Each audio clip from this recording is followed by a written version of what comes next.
નમો લોહે સૌહરિહંતાનમ નમો લોહે સૌહરિદાનમ નમો લોહે સૌહાયરિયાન નમો લોહે સૌજયાનમ નમો લોહે સૌત્રિકાળવતી સાવનમ ઓંકારમિંદુ સંયુક્ત નિત્યમ ધ્યાયંતિ યોગિન કામદમોક્ષદો શ્રી ઓંકારાય નમો નમઃ મંગલમ ભગવાન મંગલમ કુટુંબે મંગલમ કુંડારીઓ જૈન્દ્રમોષ મંગલમ નમઃ સમયસ્થાનાય સ્વાનુભૂત્યા ચકાસ્તે ચિત્તવાય ભવાય સર્વવા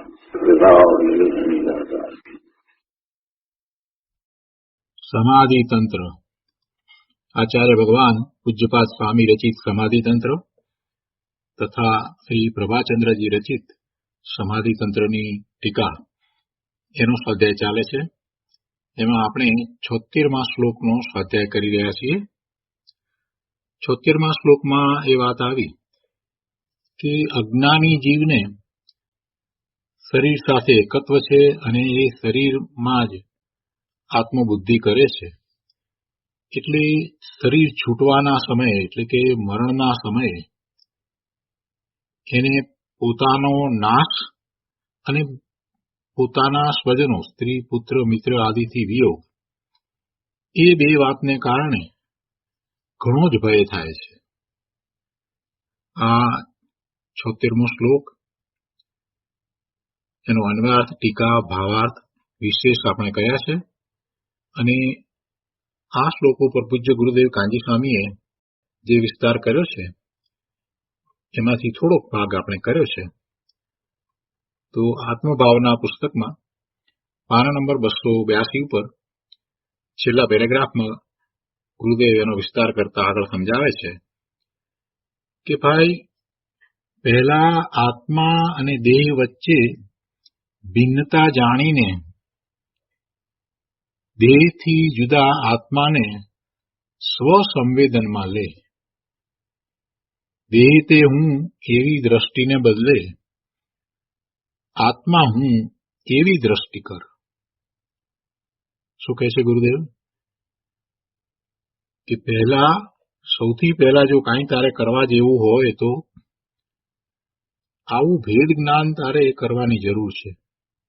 આત્મા અને દેહ બંને તદ્દન ભિન્ન છે અને એમ જાણીને એવો સ્વવિકલ્પ દશામાં નિર્ણય કરીને દેહથી જુદા આત્માને સ્વસંવેદનમાં લે એવો જ અનુભવ કર.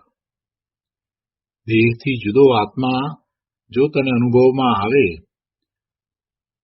તો પછી તારે વધુ ભવ બાકી નહીં રહે. એટલે ગુરુદેવ કહે છે કે દેહ તે હું એવી દ્રષ્ટિને બદલે આત્મા હું એવી દ્રષ્ટિ કર. એટલે એવી શ્રદ્ધા કર. અનુભવ સહિતની એવી શ્રદ્ધા તને થવી જોઈએ. દેહથી જુદો હું ભગવાન આત્મા. દ્રષ્ટિ એકદમ પલટાવી અને પોતાને જગત આખાથી જુદો ભિન્ન જાણવો, શરીરથી પણ ભિન્ન જાણવો, અનુભવવો એ જ એકમાત્ર કરવા જેવું છે. એટલે ગુરુદેવ તો અહીંયા એમ કે છે કે ભાઈ તારી દ્રષ્ટિને એકદમ પલટાવી નાખ. આ જ કરવા જેવું છે. અને આવી દ્રષ્ટિ પલટાવ્યા વગર જે કાંઈ ચેષ્ટા કરવામાં આવે, જે કાંઈ ક્રિયા વગેરે કરવામાં આવે તે બધી જન્મ મરણનું જ કારણ થાય છે. દેહ દ્રષ્ટિવાળાને હું મરી જઈશ એવો ભય કદી મટતો નથી. એટલે એને હંમેશા મરવાનો ભય રહ્યા જ કરે છે. મૃત્યુનો ભય એને ક્યારેય જતો નથી. બહારમાં ભલે એ બોલે પરંતુ એને મૃત્યુનો ભય જતો નથી. એને વર્તમાનમાં જે સગા સંબંધી મળ્યા છે એ બધાના વિયોગનો ભય જતો જ નથી. પોતાનું શું થશે, પરલોકમાં પોતાનું શું થશે એવો ભય એને જતો જ નથી. 7 પ્રકારના ભયમાંથી ખરેખર તો મિથ્યા દ્રષ્ટિને એક પણ ભય જતો નથી. પણ આત્મદ્રષ્ટિવાળાને, સમ્યક દ્રષ્ટિને કોઈ ભય હોતો નથી. આત્મદ્રષ્ટિવાળાને પોતાનું અવિનાશીપણું ભાસ્યું છે એટલે તેને મરણનો ભય રહેતો નથી. અને તેથી તો કહ્યું છે કે અબ હમ અમર ભયે ન મરેંગે, યા કારણ મિથ્યાત દિયો તજ, ફીર ક્યો દેહ ધરેંગે, અબ હમ અમર ભયે ન મરેંગે. દેહ અને આત્માની એકત્વ બુદ્ધિ રાખીને જીવ ગમે તેવા ક્રિયાકાંડ કરે, શુભરાગ કરે, તેનામાં એવી તાકાત નથી આવતી કે મરણનો ભય મટાડે. ગમે તેટલા ક્રિયાકાંડ કરે, ગમે તેટલી બીજી ધર્મની વાત કરે, એમ માને કે અમે ધર્મને સમજ્યા છીએ, અમને બધું બરાબર આવડી ગયું છે, અને બાહ્યમાં વ્રત પણ કરે, બધું કરે, પણ જ્યાં સુધી દેહમાં એકત્વ બુદ્ધિ છે, આત્મા અને દેહને જુદા ભિન્ન અનુભવ્યા નથી, ત્યાં સુધી એને મરણનો ભય તો રહ્યો જ છે. બહારની કોઈ ક્રિયા દ્વારા કે શુભભાવ દ્વારા એવી શક્તિ આવતી નથી કે મરણનો ભય ચાલ્યો જાય. એક સમ્યત્વ દ્વારા જ એ શક્તિ ઉત્પન્ન થાય છે કે મરણનો ભય ચાલ્યો જાય. ભેદ જ્ઞાનમાં જ એવી તાકાત છે કે અનંત જન્મ મરણથી છોડાવે છે અને મૃત્યુનો ભય મટાડે છે. આ ભેદ જ્ઞાન જગત આખાથી પોતે જુદો છે, જગત પ્રત્યેના સર્વ વિભાવ ભાવોથી પણ પોતે જુદો છે, આ શરીરથી પણ પોતે જુદો છે. તો કોણ છે પોતે? પોતે જ્ઞાન સ્વરૂપ ભગવાન આત્મા છે. આવા અનુભવ સહિતના શ્રદ્ધાન થતા એને મૃત્યુનો ભય રહેતો નથી. એ વખતે જે સવિકલ્પ દશામાં ભેદ જ્ઞાન કર્યું હતું એ સમ્યક થઈ જાય છે. આવું ભેદ જ્ઞાન કોઈ બહારની ક્રિયાના આશ્રય કે રાગના આશ્રય થતું નથી, પરંતુ ચૈતન્યના સ્વસંવેદનના અભ્યાસ વડે જ આવું અપૂર્વ ભેદ જ્ઞાન થાય છે. આગળ કહે છે, આ સમ્યક દર્શન થયું ત્યાં તો ભવકટ્ટી થઈ ગઈ. કટ્ટી છોકરાઓને રમતા હોય એ લોકોને વાત વાતમાં બને અને ન બને એવું થાય, એટલે ન બને ત્યારે કટ્ટી થાય. એકબીજા સાથે ન બળે તો કટ્ટી કરી અને મિત્રતા છોડી દે છે. તેવી રીતે આ બાલ બુદ્ધિથી દેહ અને આત્માને એક માનીને એને જે મિત્રતા કરી છે, દેહની સાથે મિત્રતા કરી અને દેહના સંગે એ જીવ ચાર ગતિમાં રખડ્યો. પણ હવે એ દેહની સાથે જે એકત્વ કર્યું છે તો એની ભવકટ્ટી કરે છે. કેવી રીતે કરે છે? વાત એને બરાબર સમજાઈ જાય છે કે દેહ એનાથી જુદો છે. સમ્યક દર્શન સહિત એ વાત બરાબર એને સ્પષ્ટ થઈ જાય છે કે દેહથી જુદો એ ભગવાન આત્મા છે. તો એ ભવકટ્ટી થઈ ગઈ, એટલે હવે વધારે ભવ નહીં થાય. એ વાત અહીંયા ગુરુદેવે લીધી છે. એ ચાર ગતિમાં રખડ્યો, પણ હવે દેહથી ભિન્ન આત્માનું ભાન થતાં દેહ સાથેની મિત્રતા છોડીને તેની કટ્ટી કરી, એટલે કે ભવ સાથે કટ્ટી થઈ. અને ભવ સાથે કટ્ટી થઈ એટલે કે મોક્ષ સાથે મિત્રતા થઈ. હવે એ મોક્ષ માર્ગમાં પ્રવેશ્યો, તે અલ્પકાળમાં મોક્ષ પામશે. અજ્ઞાની તો શરીરની હયાતીને જ પોતાની હયાતી માને છે. પોતાના અસ્તિત્વનો સ્વીકાર જ એને તો શરીર સહિત જ છે. શરીર વિના પોતાના અસ્તિત્વનો એને સ્વીકાર નથી. એને એવી કલ્પના આવતી નથી કે શરીર વિના પોતે હોય. શરીર વિનાનું પોતાનું અસ્તિત્વ, શરીર વિનાનો જીવ, એની તો કેટલાય લોકોને કલ્પના પણ આવતી નથી. પોતે ભગવાન આત્મા છે અને શરીર વિનાનો જ છે. વર્તમાનમાં જ્યારે એ શરીર સાથે રહ્યો છે ત્યારે પણ એ તો શરીર રહિત જ છે, અને શરીર દ્વારા એ કાંઈ કરતોય નથી. શરીરના કાર્યો એ કરતો નથી, અને શરીરના કાર્યો દ્વારા એની અંદર પણ કાંઈ થઈ રહ્યું નથી. પણ અજ્ઞાની મિથ્યા દ્રષ્ટિ, અજ્ઞાનવશ મોહાંધ થઈને શરીર સાથે એકત્વ મમત્વ કરે છે અને પોતાનું અસ્તિત્વ પણ શરીર રૂપે જ સ્વીકારે છે.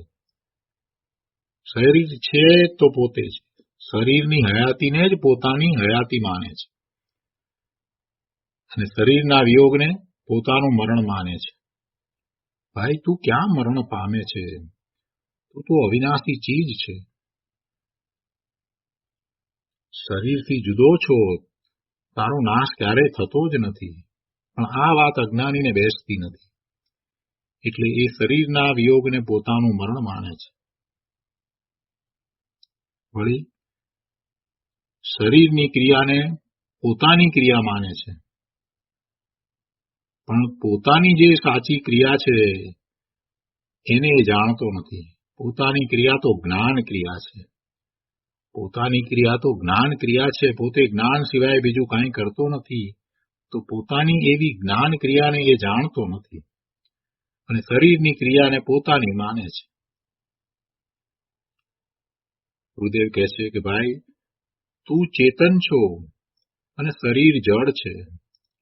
તું ચેતન છો તો તારી ક્રિયા જ્ઞાનમય હોય, તારી ક્રિયા જ્ઞાનમય હોય, અને શરીર જડ છે તો એ શરીરની ક્રિયા, એ અજીવની ક્રિયા, એ જડની ક્રિયા છે.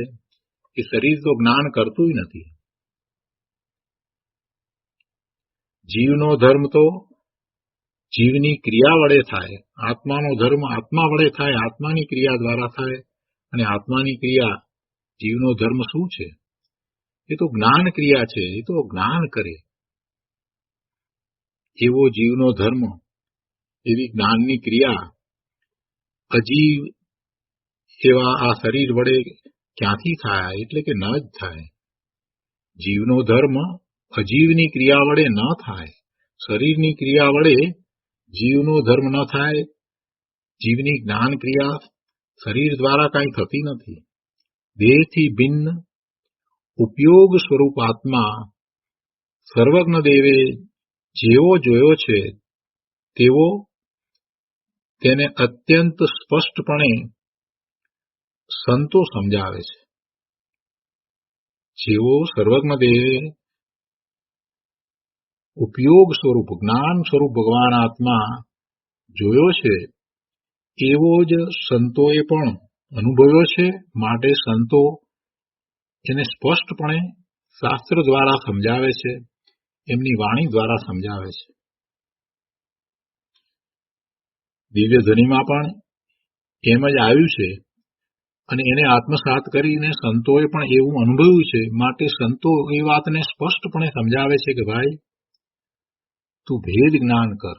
હવે તો તું ભેદ જ્ઞાન કર અને એકવાર પ્રસન્ન થઈને અંતરમાં એવું ભેદ જ્ઞાન કર કે તને તારો આત્મા જણાઈ જાય, તને તારા આત્માની અનુભૂતિ થાય, તને એમાંથી આવતા અલૌકિક આનંદનું વેદન અનુભવમાં આવે.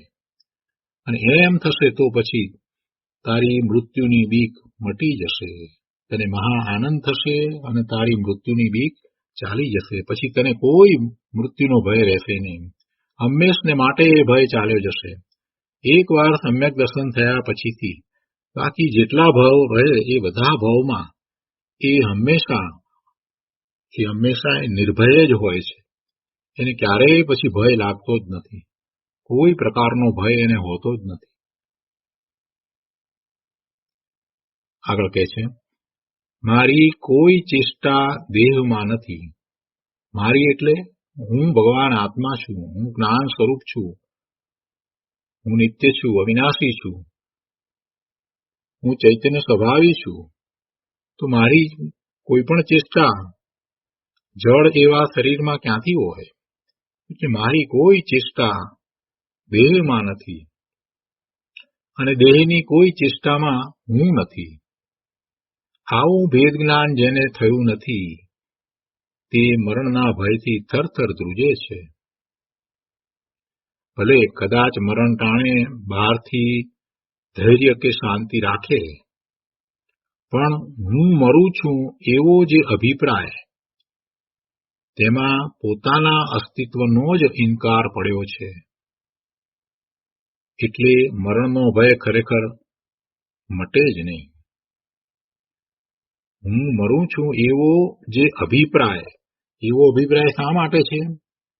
કેમ કે એને દેહથી ભિન્ન પોતાના સ્વરૂપને અનુભવ્યું નથી ને. એટલે દેહથી ભિન્ન પોતે જુદો જ છે એવો અનુભવ થયો નથી. દેહથી જુદો પોતે ભગવાન આત્મા છે અને કેવો છે તો જ્ઞાન સ્વરૂપ છે એવો અનુભવ નથી થયો ને, એટલે મરણકાળે બહારમાં એને ભલે શાંતિ દેખાય, એ ધૈર્ય રાખે, છતાંય અંદરમાં તો એ વાત તો છે જ કે મારું મરણ થઈ રહ્યું છે, મારું મરણ અલ્પકાળમાં થશે, હું મરું છું, હું મરવાનો છું.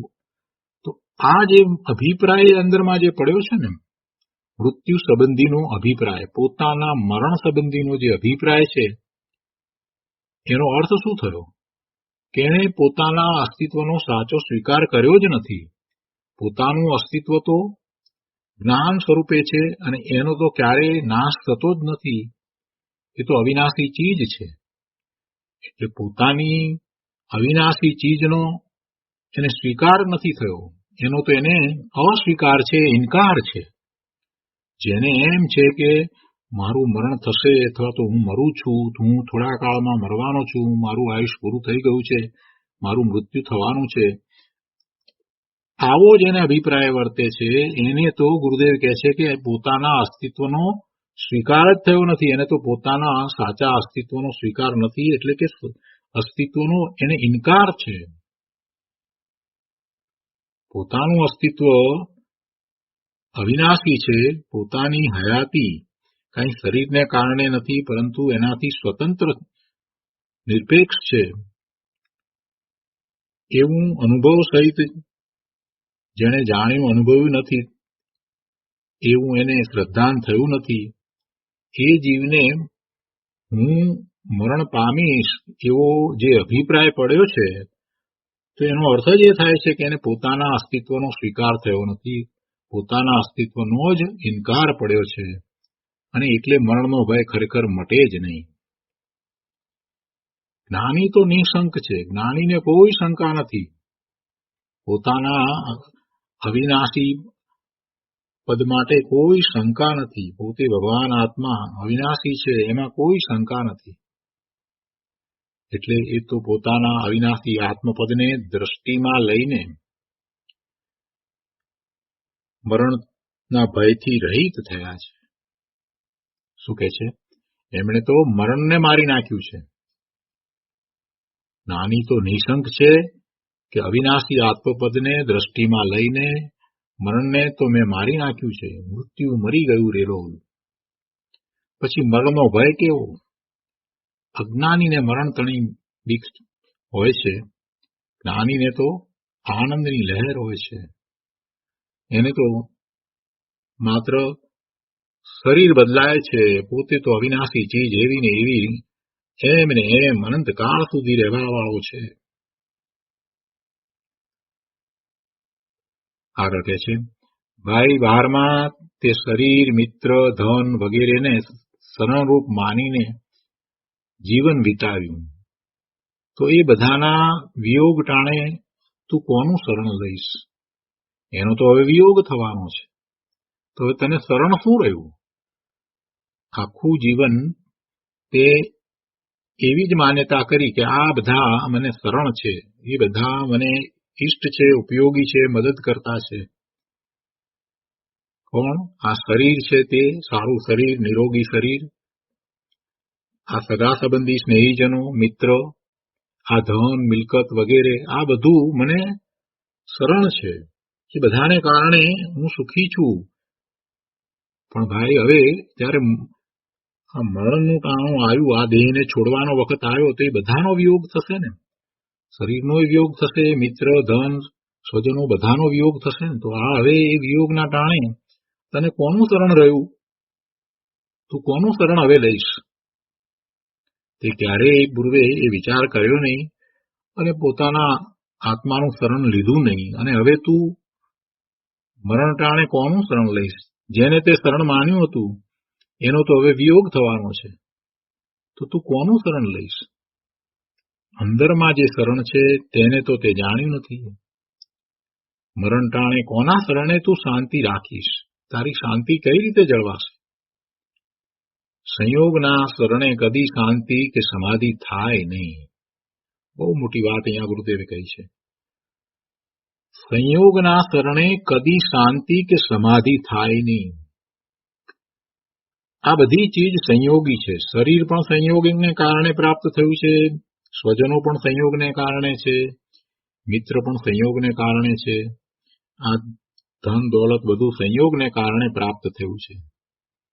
અને તું એ સંયોગને કારણે પ્રાપ્ત થયેલામાં શરણ શોધી રહ્યો છે.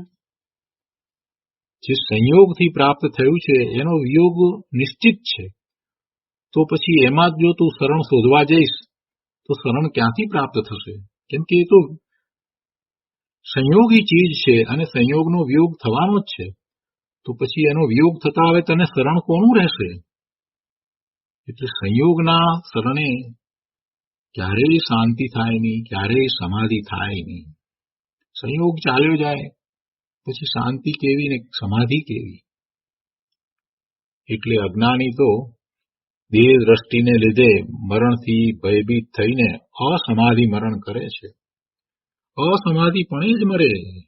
એને સમાધિ હોય જ નહીં, એને શાંતિ હોય જ નહીં.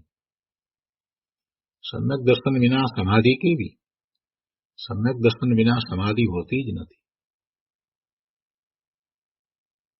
આ રીતે અજ્ઞાનીની વાત કરી.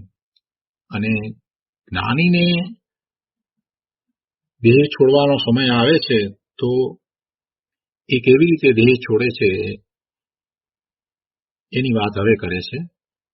દેહ છોડવો છે તો એને તો જાણે કે જૂનું વસ્ત્ર બદલીને નવું વસ્ત્ર ધારણ કરવું હોય એમ લાગે છે. એટલે એ તો નિર્ભયપણે દેહ છોડે છે. અને એ વાત હવે આગળ 77મા શ્લોકમાં કહેશે. તો આ અહીંયા 76મો શ્લોક પૂરો થાય છે, એનો વિસ્તાર પૂરો થાય છે. હવે સમાધિ તંત્રમાં 76મો શ્લોક પૂરો થતા કહે છે કે આ તો અજ્ઞાનીની વાત કરી, પરંતુ જેને પોતાના આત્મામાં જ આત્મબુદ્ધિ છે, પોતાના આત્મામાં જ આત્મબુદ્ધિ છે, એવા જ્ઞાની ધર્માત્મા એ મરણ નજીક આવતા શું કરે છે, એટલે કે એમના કેવા ભાવ છે, એ વાત હવે શ્લોક 77માં કરે છે. તો આપણે 77મો શ્લોક લઈએ છીએ. આત્મનેવ આત્મધિરણ્યા શરીર ગતિ આત્મન મન્યતે નિર્ભય ત્યક્ત્વા વસ્ત્રમ વસ્ત્રાંતરગ્રહમ. ગુજરાતીમાં ગાથા છે. નિજમાં નિજથી આત્મથી માને તન ગતિ ભિન્ન, અભય રહે જેમ વસ્ત્રને છોડી ગ્રહે નવીન. શ્લોકના અન્વયાર્થમાં કહે છે, આત્મની એવ આત્મધીહી, એટલે કે આત્મ સ્વરૂપમાં આત્મબુદ્ધિ વાળો, શરીર ગતિ આત્મન અન્યા, શરીરની ગતિને એટલે કે શરીરના વિનાશને આત્માથી ભિન્ન મન્યતે માને છે. શું કહે છે?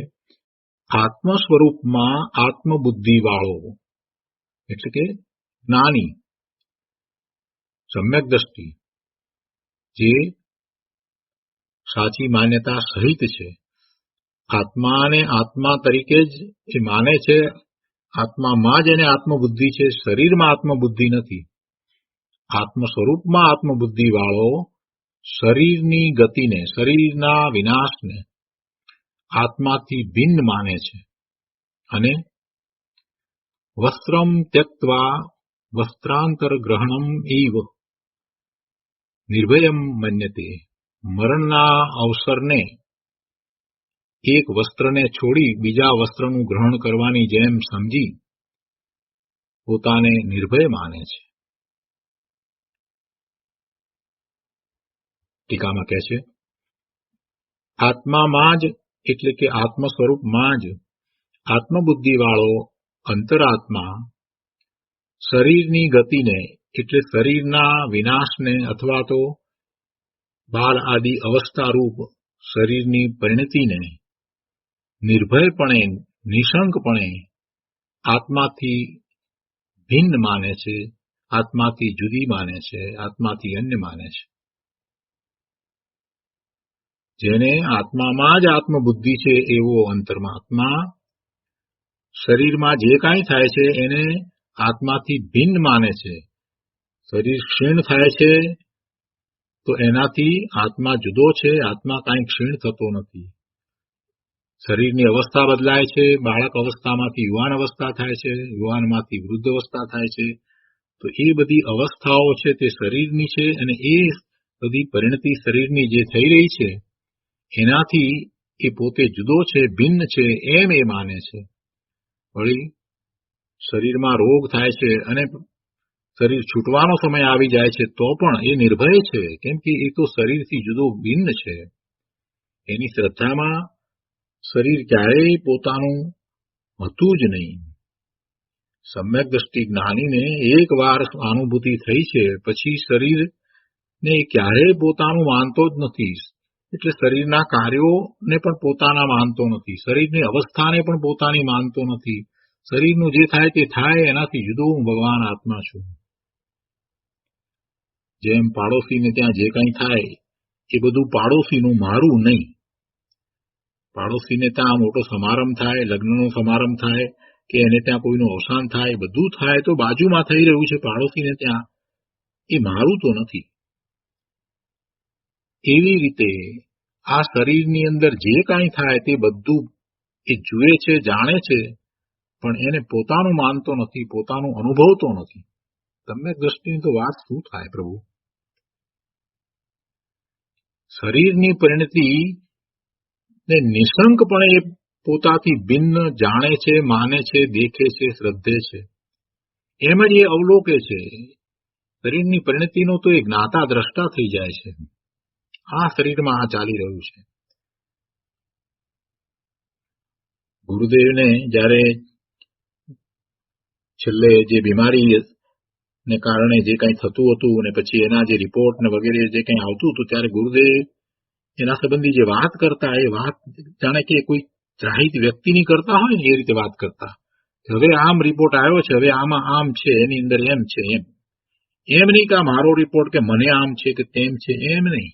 હવે એમાં એમ છે, આમ છે, તેમ છે, જાણે કે પોતાની તો કઈ વાત જ નથી.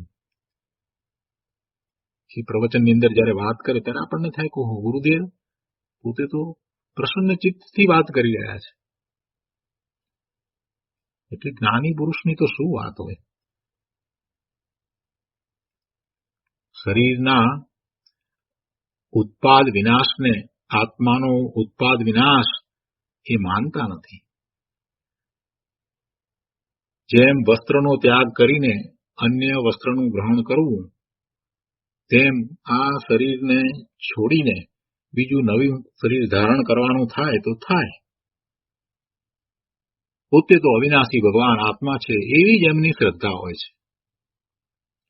ભાવાત્મા કહે છે, અંતરાત્મા આત્માને શરીરથી ભિન્ન સમજે છે, બંનેને એક રૂપ માનતો નથી. તેથી તે શરીરની અવસ્થાને આત્માની અવસ્થા માનતો નથી.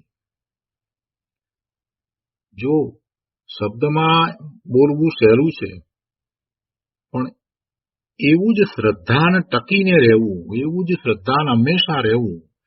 ગમે ત્યારે પણ ઊંઘમાંથી ઉઠાડીને વાત કરવામાં આવે ત્યારે એને એમ ન થાય કે પોતે શરીર રૂપે છે અને જે કઈ વાત ચાલી રહી છે એમાં એ શરીર સંબંધીની વાત છે એટલે મારી વાત છે, એમ એને ક્યારેય ન થાય.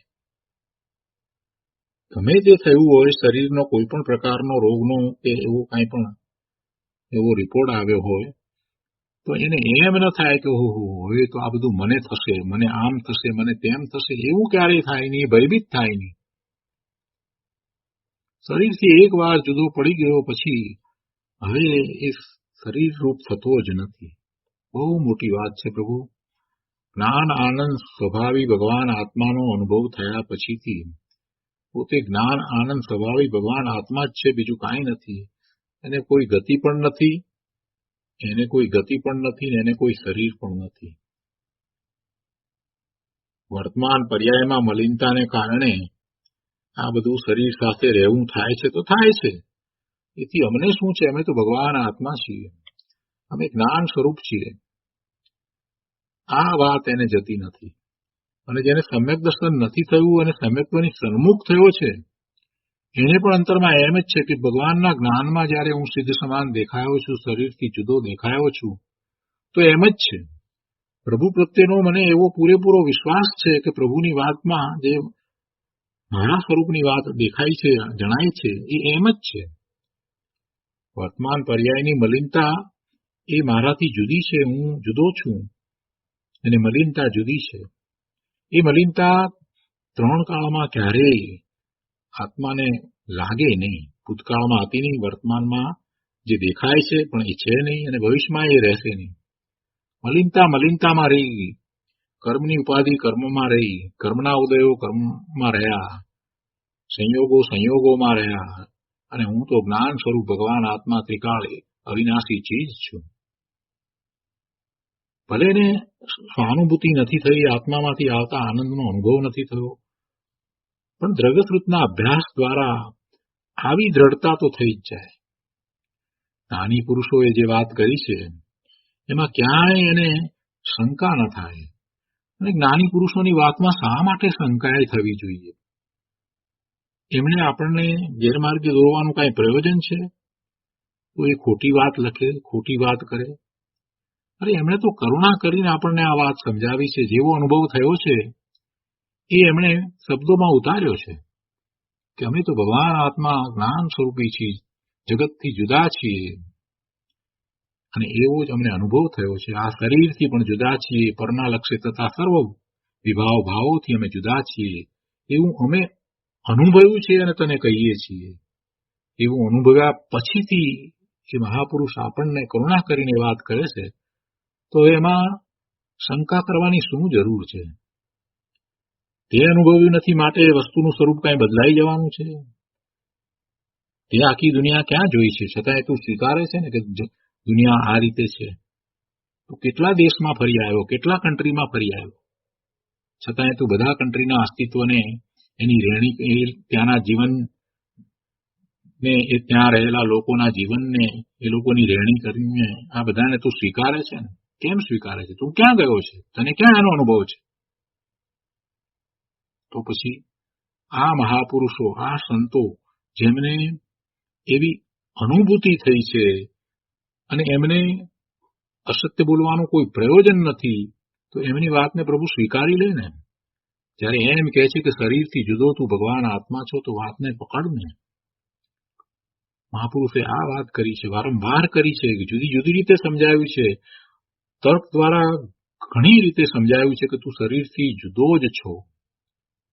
એમણે તો અનુભવ થયો છે, જે સાચો છે, જેને ખરેખર લગ્ની લાગી છે, એને તો એક વાર મહાપુરુષ આવી વાત કરે એટલે પછી આખી વાત પલટાઈ જાય. એને પછી તર્કથી સમજવાની જરૂર ન રહે. પણ અહીંયા તો આચાર્ય ભગવાને તો તર્ક દ્વારા સમજાવ્યું છે. કેટલી ગાથાઓમાં આ વાત સમજાવી છે કે શા માટે તું શરીરથી જુદો છો, એ કેટલી બધી ગાથાઓ દ્વારા સમજાવ્યું છે. એટલે એમને તો એ વાત સહજ છે, જ્ઞાનીને તો સહજ છે. એટલે દેહ છોડવાનો સમય આવે તો એક દેહને છોડી અને બીજો દેહ ગ્રહણ કરવાનો થાય તો જાણે વસ્ત્ર બદલતા હોય એવું જ એમને છે. એટલે નિર્ભય છે, મરણ સમયે નિર્ભય રહે છે, મરણથી ડરતા નથી. જેમ એક વસ્ત્ર તજી બીજું વસ્ત્ર ગ્રહણ કરતા શરીરને કાંઈ થતું નથી, તેમ એક દેહ તજી બીજો દેહ ધારણ કરતા આત્માને કાંઈ થતું નથી. એમ સમજી એ જ્ઞાની પુરુષ તો મરણના સમયે નિર્ભય રહે છે, મરણથી ડરતા નથી. વિશેષની અંદર અહીંયા કહે છે કે જ્ઞાની સમજે છે કે જેમ મકાનનો નાશ થતા તેમાં વ્યાપેલા આકાશ દ્રવ્યનો નાશ થતો નથી, મકાનનો નાશ થતા તેમાં વ્યાપેલા આકાશ દ્રવ્યનો નાશ થતો નથી, તેમ શરીરનો નાશ થતા તેમાં રહેલા આત્માનો કદી નાશ થતો નથી. આવી સમજણને લીધે તેને કોઈ પણ પ્રકારની આકુલતા રહેતી નથી. તે મરણ પ્રસંગે નિર્ભયતા સેવે છે અને આત્મ સ્વરૂપમાં મગ્ન રહે છે. જ્ઞાની મરણ સમયે વધુ દ્રઢતા માટે પોતાના આત્માને ઉદ્દેશીને કહે છે કે જો હવે જે વાત લીધી છે 3 પેરેગ્રાફ નાના લીધા છે એ પેરેગ્રાફ બહુ સુંદર છે 4 લીધા છે તો એ 4 પેરેગ્રાફ એ મૃત્યુ મહોત્સવના શ્લોકના છે મૃત્યુ મહોત્સવ શ્લોક 9, 10, 12 અને 14 એવા 4 શ્લોકના અર્થરૂપે આ પેરેગ્રાફ અહીંયા લીધા છે બેબીરીટીના શું કહે છે કે જ્ઞાની મરણ સમયે વધુ દ્રઢતા માટે પોતાના આત્માને ઉદ્દેશીને કહે છે કે હે આત્મન તું તો જ્ઞાનરૂપી દિવ્ય શરીરનો ધારી છે માટે સેંકડો કીડોના સમૂહથી ભરેલા આ જીર્ણ શીર્ણ શરીરરૂપી પિંજરના નાશ સમયે તને ભય કરવો ઉચિત નથી. હે આત્મન તું તો જ્ઞાનરૂપી દિવ્ય શરીરનો ધારી છો. તારું તો જ્ઞાન શરીર છે, તારું તો દિવ્ય શરીર છે જેનો નાશ થાય જ નહીં. એ તો જ્ઞાનરૂપી શરીર છે, એનો તો ક્યારેય નાશ થતો નથી. તેથી આ જે શરીર, આ પૂતગળના સ્કંધરૂપ જે શરીર છે એને માટે કહે છે કે એ સેંકડો કીડોના સમૂહથી ભરેલા આ જીર્ણ શીર્ણ શરીરરૂપી પિંજરના નાશના સમયે તારે ભય કરવા જેવું નથી. તું ભય કરે તે તને ઠીક નથી, એ તારે માટે ઉચિત નથી. બીજું કહે છે હે આત્મન આ મૃત્યુરૂપ મહોત્સવ પ્રાપ્ત થવાથી તું કેમ ડરે છે? જો મૃત્યુને મહોત્સવ કહ્યો, આ મૃત્યુરૂપ મહોત્સવ પ્રાપ્ત થવાથી તું કેમ ડરે છે? કારણ કે આ મૃત્યુ દ્વારા તો તું જ્ઞાન આદિ સ્વરૂપમાં સ્થિત રહીને અન્ય શરીરરૂપ નવા નગર તરફ ગમન કરે છે. તું શા માટે ડરે છે? કેમ કે એમાં તારે તો કાંઈ કરવા પણ નથી, તારું કાંઈ થઈ રહ્યું નથી. તું તો માત્ર તારા જ્ઞાન સ્વભાવે સ્થિત રહીને બીજા શરીરરૂપી નગર તરફ પ્રયાણ કરી રહ્યો છે, બીજા શરીર તરફ જઈ રહ્યો છે. એથી બીજું કાંઈ થતું નથી. તું તો એવો ને એવો જ્ઞાન સ્વરૂપી ભગવાન આત્મા જ રહે છે. શરીર બદલાય છે. ત્રીજું, ગર્ભથી લઈ આજ સુધી દેહ પિંજરમાં તું અનેક પ્રકારના દુઃખ ભોગવતો પડ્યો રહ્યો.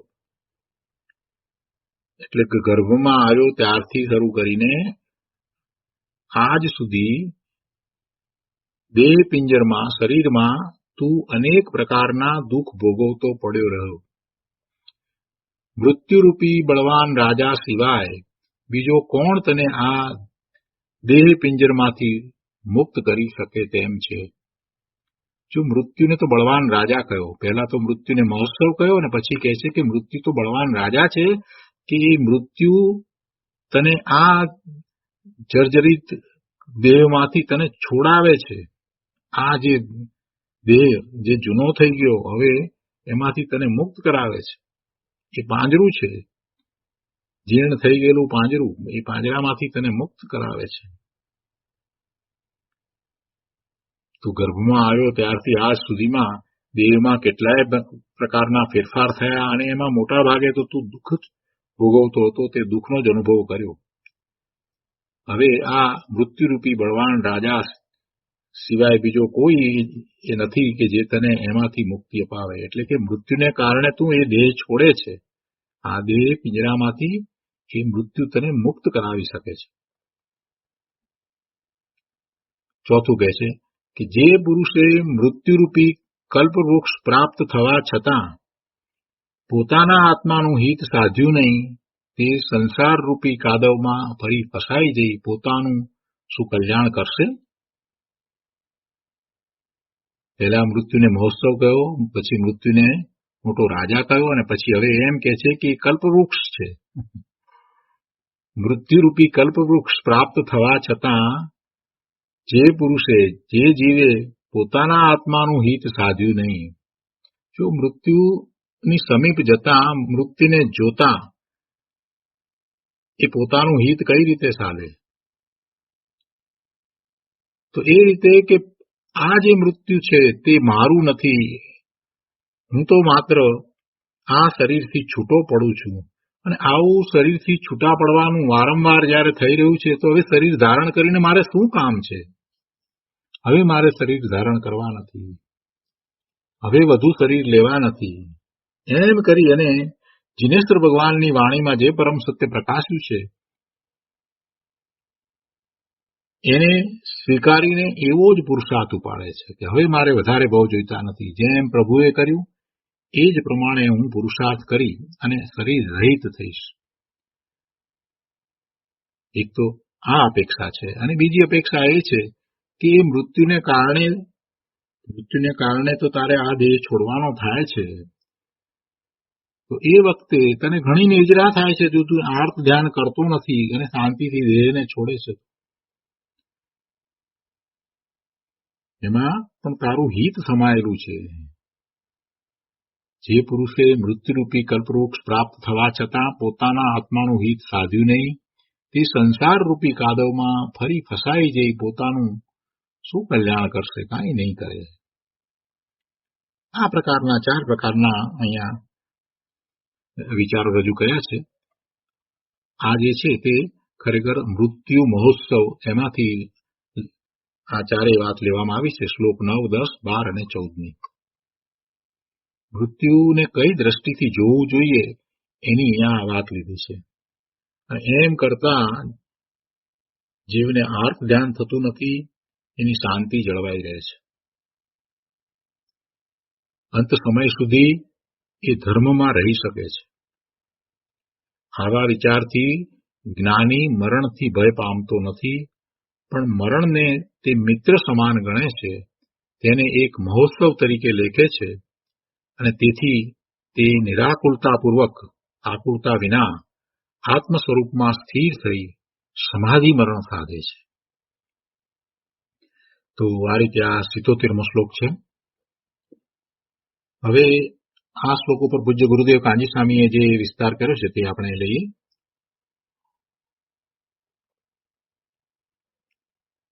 આત્મભાવના પુસ્તકમાં પાના નંબર 285. ભેદ જ્ઞાનીને મરણનો ભય નથી, એને તો વસ્ત્ર બદલવા જેવું લાગે છે. ભેદ જ્ઞાનીને મરણનો ભય નથી, એને તો એક શરીર છોડીને બીજા શરીરમાં જવાનું થાય છે તો એ તો એને જાણે કે વસ્ત્ર બદલવા જેવું લાગે છે. ગુરુદેવ કહે છે કે જેને આત્મ સ્વરૂપમાં જ આત્મબુદ્ધિ થઈ છે અને દેહ આદિકને પોતાથી જુદા જાણ્યા છે, એવા અંતરાત્માને મરણ પ્રસંગ આવતા શું થાય છે એની વાત આ 77મા શ્લોકમાં કહી છે.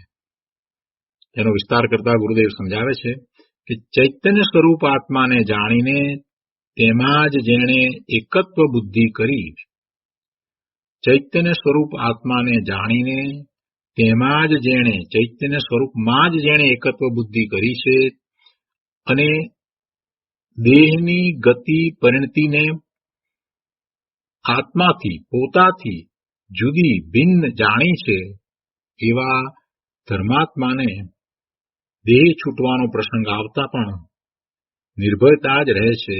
એ નિર્ભય રહે છે. હું મરી જઈશ એવો ભય તેને થતો નથી. તે તો જેમ એક વસ્ત્ર છોડીને બીજું વસ્ત્ર ગ્રહણ કરવામાં આવે તેમ મરણને પણ ફક્ત દેહનું રૂપાંતર જાણે છે. એક દેહ છોડી અને બીજા દેહમાં જવું એને માત્ર વસ્ત્ર બદલવા જેવું જાણે છે. એક શરીર પલટીને બીજું શરીર આવે તે બંને શરીરોથી પોતાના આત્માને જુદો જાણે છે. પેલા શરીર સાથે પોતે હતો અને હવે બીજા શરીર સાથે હશે તો હશે. તેથી પોતાને કાંઈ ફેર પડતો નથી. પોતે જ્ઞાન સ્વરૂપ છે તો જ્ઞાન સ્વરૂપ જ રહે છે. શરીર બદલાય છે, ગતિના ભ્રમણ થાય છે. મનુષ્ય ગતિમાંથી તિર્યંજ ગતિમાં જવાનું થાય તો એવું શરીર પ્રાપ્ત થાય કે દેવનું શરીર પ્રાપ્ત થાય, દેવની ગતિ થાય, પણ એથી ભગવાન આત્માને કાંઈ ફેર પડતો નથી. એ તો જાણે છે કે આ મનુષ્યના શરીરને બદલે તિર્યંજનું શરીર હોય કે દેવનું શરીર હોય, પણ એથી કાંઈ આત્મા વધી જતો નથી કે આત્મા ઘટી જતો નથી. પોતે જ્ઞાન સ્વરૂપ છે તો જ્ઞાન સ્વરૂપ ત્રિકાળ રહે છે તો રહે છે. પોતે અવિનાશી ચીજ છે તો અવિનાશી ચીજ એક સરખી એવી ને એવી રહે છે તો રહે છે. કોઈ શરીર પોતાની ચીજમાં કાંઈ ફેરફાર કરી શકતું નથી.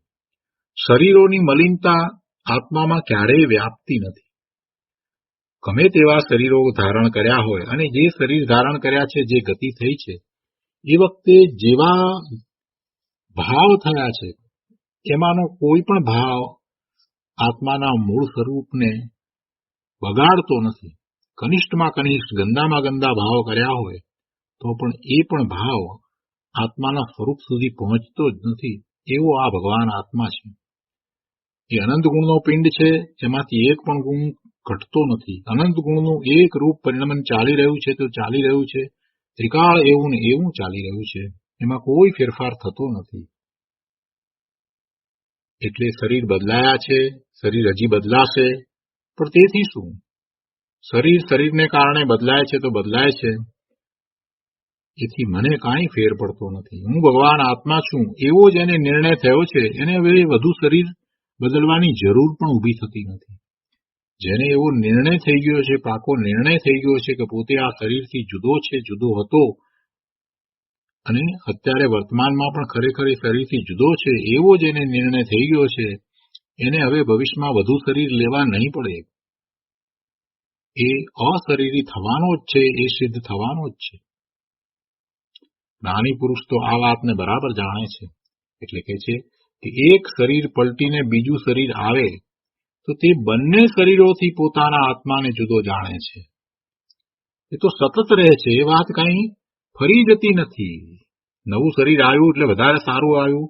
પેલા મનુષ્યનું શરીર હતું, હવે આ દેવનું શરીર આવ્યું એટલે કંઈ પોતે બદલાઈ ગયો એમ કંઈ થતું નથી. પોતે વધી ગયો એમ કંઈ થતું નથી. જ્ઞાની ધર્મી સમ્યક દ્રષ્ટિ આ શરીર છોડીને, મનુષ્યનું કે તિર્યંતનું શરીર છોડી અને દેવની ગતિ પામે છે તો શરીર દેવનું શરીર છે, વૈમાનિક દેવ થયો છે, તો પણ એ સમજે છે કે પોતે તો જેવો છે તેવો ભગવાન આત્મા છે, જ્ઞાન સ્વરૂપ જ છે.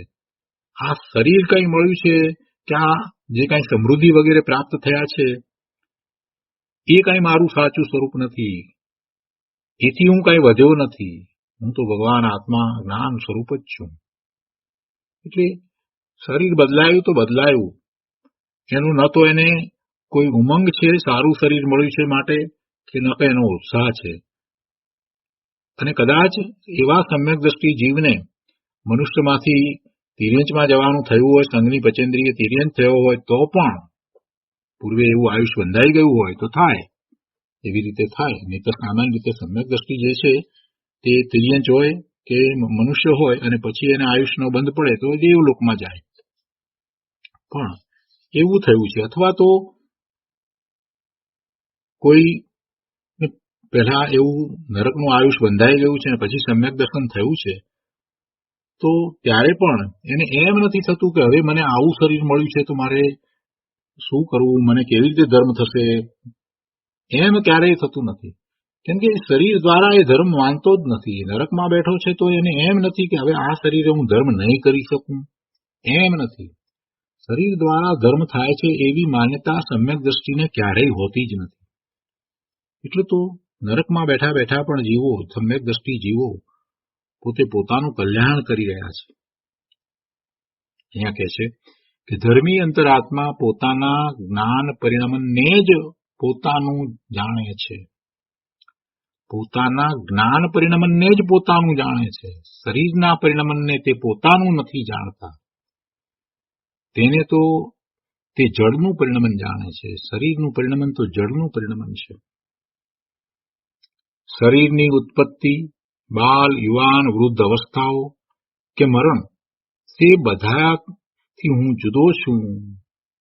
હું તો જ્ઞાન સ્વરૂપ છું. શરીર છૂટતા મારું જ્ઞાન છૂટતું નથી, માટે મારું મરણ થતું નથી. એવા ભાનમાં ધર્માત્માને મરણનો ભય નથી. એક શરીર બદલીને બીજું આવ્યું ત્યાં મને શું? હું તો સળંગપણે રહેનાર જ્ઞાન સ્વરૂપ જ છું. સળંગપણે રહેનાર જ્ઞાન સ્વરૂપ ભગવાન આત્મા ક્યારેય એ જડ ભાવે થતો નથી, અચેતન ભાવે થતો નથી, એ વિકાર ભાવે ક્યારેય થતો નથી. એ તો એવો ને એવો ભગવાન આત્મા જ રહે છે. વિકારમાં રહ્યો, એ બધું બહારમાં રહ્યું, એ બધું પર્યાયમાં રહ્યું. એના દ્રવ્યમાં કાંઈ વિકાર નથી, એના દ્રવ્યમાં કોઈ મલિનતા નથી. એક દ્રવ્ય છે અને બીજી પર્યાય છે. પર્યાયનું લક્ષ છોડીને દ્રવ્યનું લક્ષ કરે તો આ વાત એને સહજ રીતે પકડાય એવી છે, સમજાય એવી છે. પણ આ જીવ અનાદિનો પર્યાય દ્રષ્ટિ કરી રહ્યો છે. પર્યાયમાં કોઈક પ્રકારે કાંઈક એવા ઉદયો આવ્યા છે અને અનુકૂળતા દેખાય છે તો જાણે કે પોતે આગળ વધી ગયો, મોટો થઈ ગયો. અને પર્યાયમાં જ એ જ વખતે કંઈક સંયોગોને કારણે એવી પ્રતિકૂળતા વગેરે છે તો પોતે દુઃખી થઈ જાય છે. પણ દ્રવ્ય દ્રષ્ટિ કરતો નથી કે પોતે ભગવાન આત્મા ત્રિકાળ જ્ઞાન સ્વરૂપ જ છે. પોતાના દ્રવ્યમાં કાંઈ ઉણપ આવી નથી, એક ઘસરકો પણ લાગ્યો નથી. એટલે પોતે તો સળંગપણે રહેનાર જ્ઞાન સ્વરૂપ જ છે. હું તો સળંગપણે રહેનાર જ્ઞાન સ્વરૂપ જ છું. કોની વાત છે? આ દ્રવ્યની વાત છે પ્રભુ. પર્યાય પલટાય, પર્યાય ભલે ને બદલાય, પર્યાય ક્ષણિક છે. દ્રવ્ય પર્યાયને કારણે બદલાઈ જાય છે, દ્રવ્ય પર્યાયને કારણે કઈ મલિનતાને ગ્રહી લે છે, એમ તો બનતું નથી. પરનું લક્ષ કરતા જે પર્યાય થાય, જે વિકારી ભાવ થાય, જે પરિણામ થાય, એવા પરિણામે એ પોતે થાય છે તો એ વખતે એ દુઃખનો અનુભવ કરે છે. કેમ કે સ્વથી છૂટી અને પરનું લક્ષ કર્યું છે અને પરભાવે થયો છે તો એ દુઃખનો અનુભવ જરૂર કરે છે. પણ છતાંય એનું દ્રવ્ય તો એવું ને એવું ત્રિકાળ રહ્યું છે. ત્રણેય કાળે એનું દ્રવ્ય તો જ્ઞાન આનંદ સ્વરૂપ જ રહ્યું છે. જેવી દ્રષ્ટિ ફેરવે છે અને સ્વરૂપ તરફ દ્રષ્ટિ કરે છે, પોતાના દ્રવ્ય તરફ દ્રષ્ટિ કરે છે, ત્યાં એકાગ્રતા કરે છે તો આનંદની અનુભૂતિ થાય છે. આ વાતને સમજવાની જરૂર છે. હું તો સળંગપણે રહેનાર જ્ઞાન સ્વરૂપ જ છું ભાઈ. હું કહેતા મારું દ્રવ્ય. જેમ વસ્ત્ર પલટતા માણસ દુઃખી થતો નથી, તેમ શરીરને વસ્ત્રની માફક પોતાથી ભિન્ન જાણનાર જ્ઞાનીને શરીર પલટતા દુઃખ થતું નથી. હજી તો આ શરીર અહીં ભડભડ બળતું હોય, અવસાન થયું છે ને શરીર હજી તો અહીંયા બળી રહ્યું છે. ત્યાં તે પહેલા તો આત્મા સ્વર્ગમાં ઉપજી ગયો હોય. એ શરીરની ક્રિયાઓનું સ્વામીપણું આત્માને નથી, એમ પહેલેથી જ્ઞાનીએ દેહની ભિન્નતા જાણી છે. મારા વિવિધ પરિણામને લીધે શરીરની વિવિધ પરિણતિ થાય છે એમ ધર્મી માનતા નથી. ફરીથી સમજવા જેવું છે.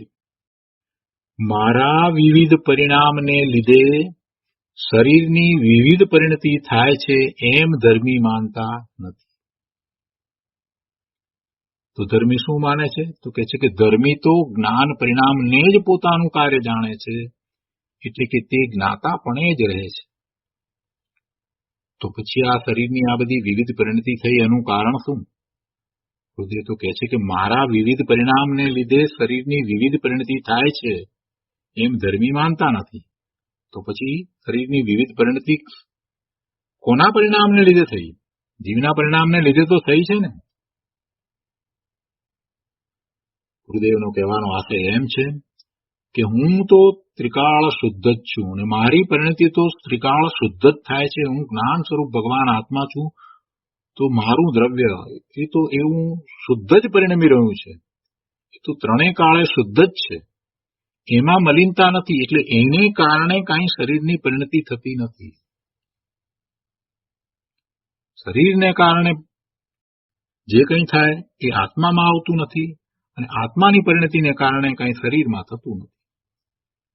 ભગવાન આત્મા ત્રિકાળ એક રૂપે જ પરિણમી રહ્યો છે, એ તો શુદ્ધ જ છે.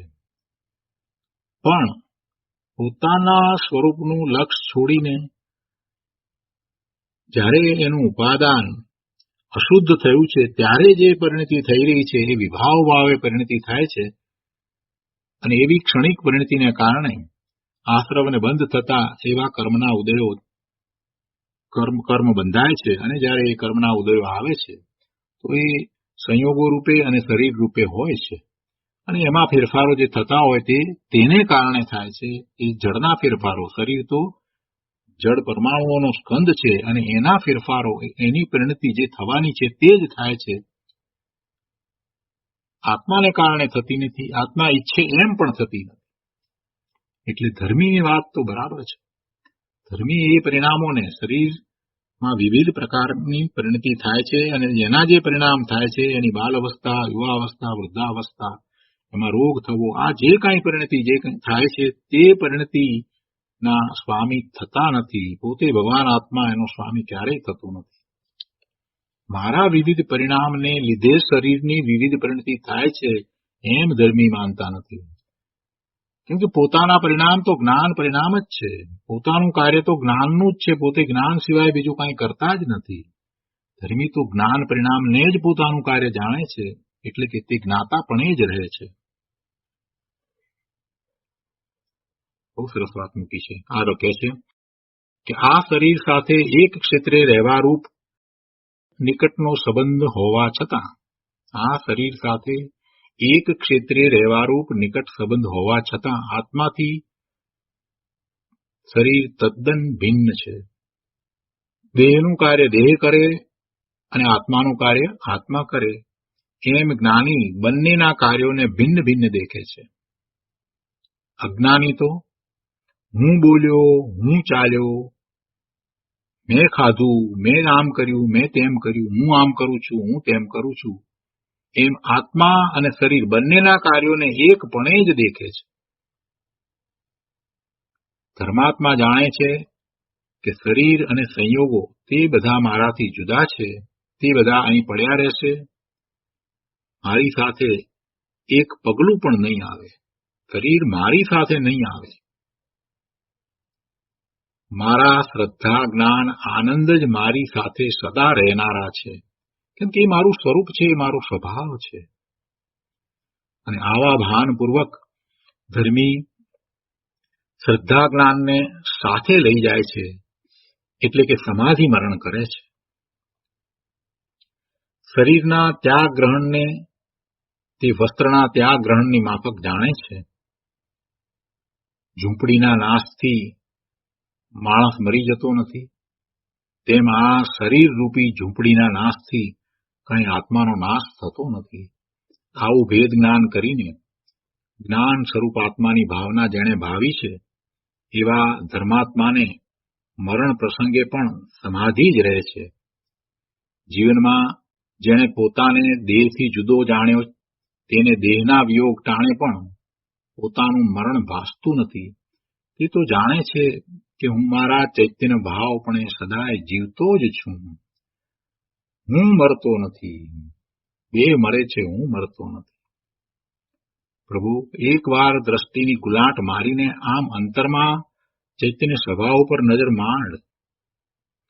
આ દેહ અને સંયોગો એ કોઈ તને શરણ નથી, એ તને શરણું આપે પણ નહીં. માટે એની દ્રષ્ટિ છોડ અને જે શરણભૂત છે એવા તારા ચૈતન્ય સ્વભાવને દ્રષ્ટિમાં લે, તો તને ગમે તે ક્ષણે ચૈતન્યના શરણે સમાધિ જ રહેશે. તો તને ગમે તે ક્ષણે, કોઈ પણ ક્ષણે સમાધિ જ રહેશે, શાંતિ જ રહેશે. તો આ રીતે અહીંયા 77મા શ્લોકનો વિસ્તાર પૂરો થાય છે. આજનો સ્વાધ્યાય આપણે અહીંયા સુધી રાખીએ છીએ. હવે સુખધામ બોલીએ. સુખધામ અનંત સુસંત ચરી દિન રાત રહે તદ જ્ઞાન મહી પ્રકાંતિ અનંત સુધામય જે પ્રણમુ પદ તે વરતે જયતે